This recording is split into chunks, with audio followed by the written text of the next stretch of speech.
warm welcome to Talking Reds from the centre of Liverpool after the Reds have gone back to the top of the Premier League by beating Tottenham Hotspur. Lizzie, this is Lizzie by the way, and I'm Dan. Liverpool went back to the top of the league, they beat Tottenham, and the let-off is just incredible at the end there, isn't it? It's one of the best ever. It's the worst goal I've ever seen with my eyes. But it's so bad, it's the funniest. I still can't believe it happened. I think Divock's was worse, but it's funnier. It's good to have loads of them. Oh, I'm happy. I'm happy just with shit score all goals. the bad goals forever. My voice is absolutely done in. Like, I can't even speak. Like, that game, oh God, it had me up the wall yesterday. And I think I speak on probably behalf of a lot of people that at 1-1, I felt sick. And then when I saw Sissoko do one goal, I was thinking, no, not this fella of all people. Like, and then Van Dijk just pulls out a worldie. But I can't even describe the feeling that I felt at 90 minutes. It was like, this isn't happening. This just isn't happening. How would this happen? How has that ball gone over the line? It makes no sense. I think it went over, back, and then just over again. I honestly, the physics of it don't make sense. It's like there was like a magnet in the ball. Brian Cox to tell me how that goal went in, I'd really like to know, because it makes zero sense. It's the tamest header you've seen in your entire life. It should just stand there and go, I'll just catch that. I'll just catch that, and then we'll go up the other end and try and score again. Because Liverpool were crap for ages. Liverpool were really crap, and then they just won the game of footy. And when stuff like that is happening, I'm just convinced that we're going to win everything. Basically. I'm into goalies giving us the league, by the way. He must have been the fourth goalie that I can think of. Lloris, Speroni, Pickford, and Sergio Rico. Yeah, send them all a medal. Listen, I'm happy they can play up front for us if they want. I'm not bothered. But yeah, it was bizarre, and it felt like that mad delayed reaction. You know, like when you see everything go in slow motion. Because everyone knows it's going in. Yeah, because he heads it, and everyone's just like, it's not gone in. But then all of a sudden you're like, what? Oh my God, it was just. I elbowed the poor little fella next to me in the head, and I sit in the same seat for my season ticket, but we still don't know each other's names, but he got an elbow to his head, so I'm really sorry if that was you. There's a little girl in front of me who I nearly threw down the stand. It was bonkers. It was pandemonium. It was one of the best celebrations I've had this season. I think it's one of the best ever. I'm a big fan of last minute winners, you know, like this, Everton, even like the likes of PSG. The pure euphoria is worth the stress for me. I don't know about you. Oh, absolutely. If we can win every game between now and the end of the season by being crap but scoring on 19, then made up with it. Gareth Roberts, by the way, he jumped in front of me after the match, and I thought I was, so I'm walking out like, and I'm buzzing, I'm on my own, and then he walked out past me from the cop. He walks past me, stops, jumps in front of me, goes, "Get in!" in Gareth Roberts style, and I literally fell to the floor crying. I didn't understand what was going on. I was just really emotional. I just wanted to hug. And Gareth decides to terrify the life out of me. It's like 6 more of them though in the league. Like, how bad is that going to be? We all need to get our blood pressure tested, I think. It might just be too much. Like I know that was brilliant, and I would not rather win a footy game in any other circumstance than that forever. But just imagine it keeps happening, and imagine being Man City and watching that keep happening. So they're watching that yesterday, going, "This is the one. Then this is the one where they're going to drop points. You know, we can beat Cardiff on Wednesday. We'll be ahead, and we'll just stay, a nose ahead from there onwards, and it'll all be all right." And then that goal happens, and they're all going, "Fuck off, will you? Can't be arsed with you doing this all the time." We can't though. We haven't got the patience. How many roast dinners were thrown at the telly yesterday when that went in? How many Yorkshire puddings are flying in the air when that goal went in? If you were City, you'd literally be thinking, "I just can't be arsed with this anymore." And if I was them, I think the psychological effect of us doing that, I think it's great. Because they'll just be thinking, they're going to keep up with us the whole way. They are not going to let this go. And to have that keep niggling in the back of your mind, all the little mind games in the match, like Lucas Moura when he scored, who was excellent by the way for Tottenham, puts the ball up his shirt. We score. What does Big Verge do? Gets the ball booted out of the stadium. Big fan of that. And then I'm walking down Lower Breck Road to the Asda, to the car, and I seen 2 lads with the actual match-winning ball just having a little kick around down Lower Breck Road. It feels like we've got 6 games to go, but these games, these moments, I think are going to define our season. The Van Dijk, you know, against Sissoko and Son, the last minute goals, I feel like it's going to define our season without saying too much. I don't know. It just feels too good. Do you know what I mean? Well, Am I being? I don't know. I don't know if I'm just like a bit head in the clouds at the minute, but I think I was at a point yesterday where when that equaliser went in, I was thinking it's done. We can't drop points, or we can, but we can't in this game. Not the first game of our, 7 left. It just didn't feel like it could happen. But oh God, you've got to use this for momentum now. If that doesn't get you going for the rest of the season, for the end of the season, I don't know what does. If it seems like we're really giddy about it, here's a little clip from yesterday's post-match podcast where some other people got really, really excited about Liverpool being the best team ever. Oh my God, oh my fucking God. Liverpool have absolutely scraped their way back to the top of the Premier League. They've got 6 games left to go. Kev Walsh, Liverpool have got 6 games left to go. Do we survive this? Do we make it to the bitter end? I'm not even talking about the football team, mate. I'm literally thinking, am I going to make it to the end of this fucking podcast, mate? Honestly, this show might be fucking... In fact, if I go in the middle of this, just carry on around me. Like Tommy Cooper. Exactly. When it's his final I want to hour. be carried off the stage with a bottle of Peroni in my hands, shouting fuck off something. It was, Kev, I'll go back to you on it. It was, we were better than the first half. We were shit for 20 minutes second half. Then they scored. Then we were a bit better than them again. But we weren't great, but we absolutely made it happen. What a goal, what a moment. It went ballistic by me. I'm in the lower centenary and there was seeds, there was limbs everywhere. It was one of the mad, I've been involved in some fucking crazy falls in that 6-bit cup, and that's one of the best I've ever been involved in. Around me, I wasn't on my own, there was half a dozen lads screaming, "Stop fucking screaming!" I'm not fucking screaming, I'm fucking screaming, get to stop screaming! And there was about another 25 lads around him, heads in hands, nearly crying. I swear, for me, I'm not... Lad behind me couldn't watch the end. He was on his knees with his head in his hands. That felt to me nearly as bad as the fucking Chelsea one in 2013-14, and I'm not exaggerating. And that draw there loses the sight for us, and anyone says it doesn't, is a fucking big fat liar, mate. Because they 8 goals ahead of us on goal difference, and fucking hell, we needed a moment to turn our season now. That wasn't Divock Origi in December. Divock Origi can be the springboard, but this is the Divock. And that's Philip Small.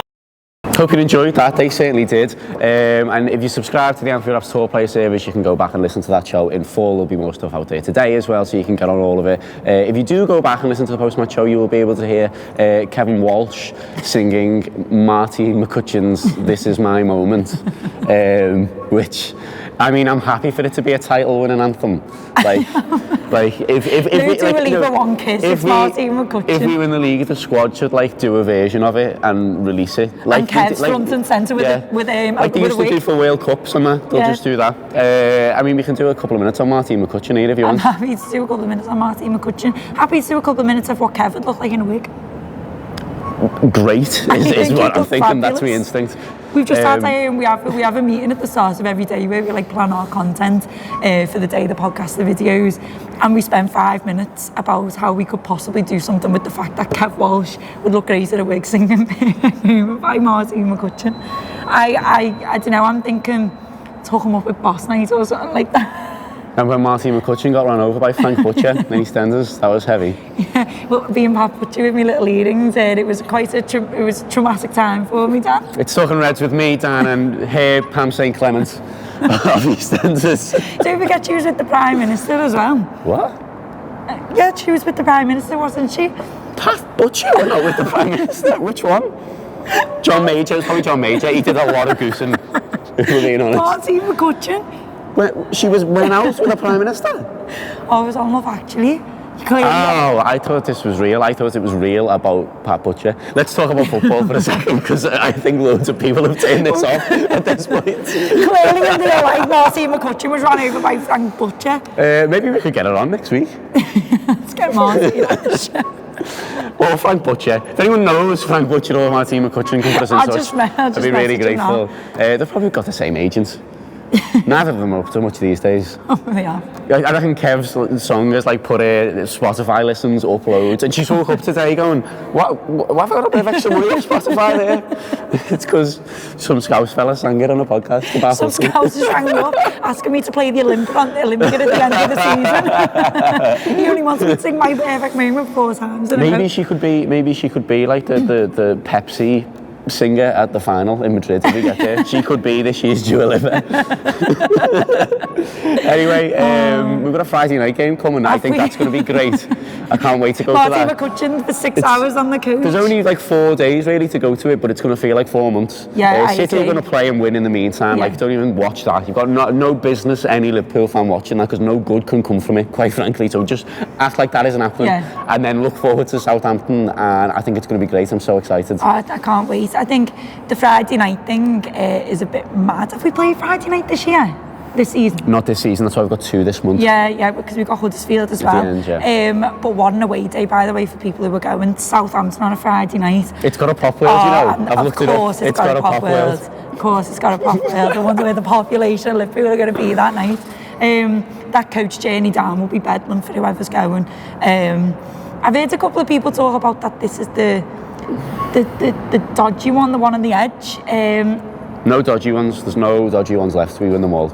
I mean, don't convince yourself there's a dodgy one. I'm not though. I've been arguing with people who have been saying more about Southampton than Spurs at home, and I'm like, give your head a wobble. Like, do you know what I mean? Hassan Hootel fella has done a good job. But that means like, Rabbit-Hutch, you know. His name is Ralph Rabbit-Hutch.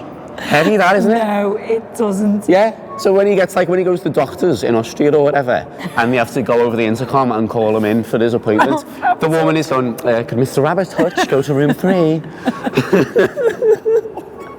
Which is terrible, isn't it? Imagine that being your name. Imagine you being called like Lizzie Dog Kennel, son. That'd be amazing for me. I love dogs. Talking Reds with Lizzie Dog Kennel and Dan Cat Litter Tray. I reckon we've done enough here. Thank you for watching Talking Reds. Thank you from Lizzie. Thank you from me. There's going to be loads out on the Anfield Wrap today for you to have a look or to listen to. There's going to be a second look, which will be a slightly more serious chat. We'll be talking about animals living habitats. I mean, I'm hosting it, so I can do that if I want, really. I'm about to do the agenda, and it's going on the top line. Rob Gubbins, Rob Badgerall. There'll be a second look on the YouTube channel. There'll also be a free podcast on the YouTube channel as well. There's going to be a review show that will go out as a podcast, so if you don't already subscribe to the Tour Player service. As we mentioned, you've got the Martin McCutcheon gear to look forward to as well, if you haven't listened to that already. What else have we got? There's details of a very, very lovely party to come. The night before Liverpool's final game of the season at home to Wolves, i.e. when Liverpool win the league. Saturday the 11th, won't it? Yes, it will. There's going to be a Anfield Wrap organised party. We won't really say more than that for now, yeah, but the details are coming, and basically it's going to be great. So if you're into this kind of thing, if you're into Liverpool winning the league and that, you should probably go there.